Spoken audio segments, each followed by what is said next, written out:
This is a beautiful day. The sky says, come on up, let's go for a fly. So my friend Pat and I head off up to Dargaville. Should be a good day, great weather forecast, and we're expecting to see lots of interesting aircraft when we get there.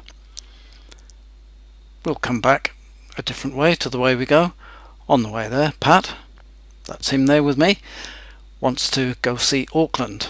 He's never flown around that area before, so we'll take the opportunity to visit Auckland Harbour. This journey is going reasonably quickly, at least from your point of view. We're on our way up the west coast of the Hauraki Gulf, and as we get near Auckland, there goes a DC-3. It passes underneath us. It came out of Ardmore Airport on its way to Tauranga for the day, where it's going to be taking people on pleasure flights.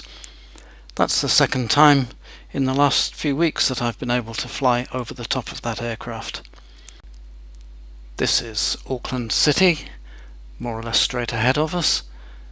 In the distance, Auckland Harbour Bridge, and we really enjoy being able to fly this close to the city, get a good view of the waterfront, the container farm factory, whatever it is they do down there, the ferry terminals, the tall buildings of the city, Sky Tower, and we're getting closer to the bridge now.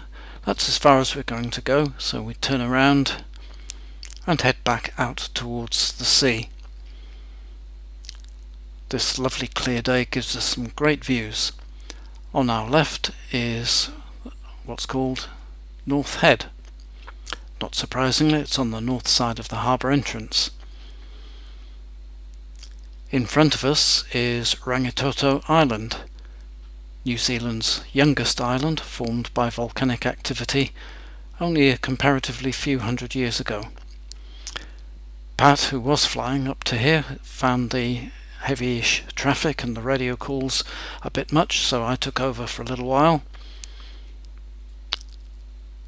And now we're out into the much quieter area, close to the Kaipara Harbour, the biggest natural harbour in the southern hemisphere, so we're told, and tracking our way up towards Dargaville. The river on our left is called the Wairoa River, sometimes called the Upside Down River, because it's so brown on top. We've arrived at Dargaville, where it's really busy, and we have to hang around on the town side of the river for just a little bit before coming back over to the airfield side, lining up and touching down on the runway. There's a choice of two runways here, the limestone on the left and the grass on the right, and grass is always a little bit kinder to the aircraft wheels. We have helpers to get us parked so that they can cram in as many aircraft as they want, and here's some of the fleet that arrived. Gyros and Trikes on this side of the parking, some of them really quite slinky. This is a fully enclosed side-by-side Magni gyro from Italy. This is a fully not enclosed, one behind the other, outdoor version made in the USA. That's called a Dominator. This is another fully enclosed, very slinky machine from Europe called a Calithea. Very nice, that one. Oh, you could buy that if you wished. And back at the other end of the spectrum, a pretty old design of a single seat gyro with the propeller at the front. The boys with their big models were here, and they have a flying session scheduled for after lunch. And there's a photographer to help you realise just how big those models are. Full-size aircraft parked over this side. I expect you recognise Jan by now, and some of the others there. But the main event of the day, into the clubhouse for the lunch.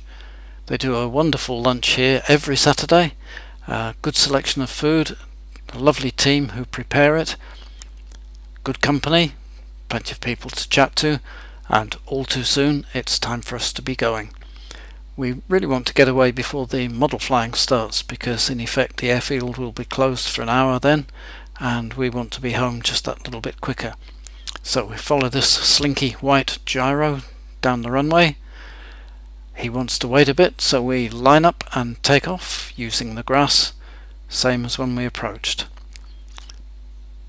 So that's goodbye to the aircraft and the clubhouse and the people at Dargaville.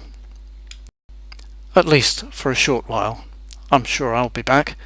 Wonder who I'll come with next time. On our way back, we decide the west coast is the one for us.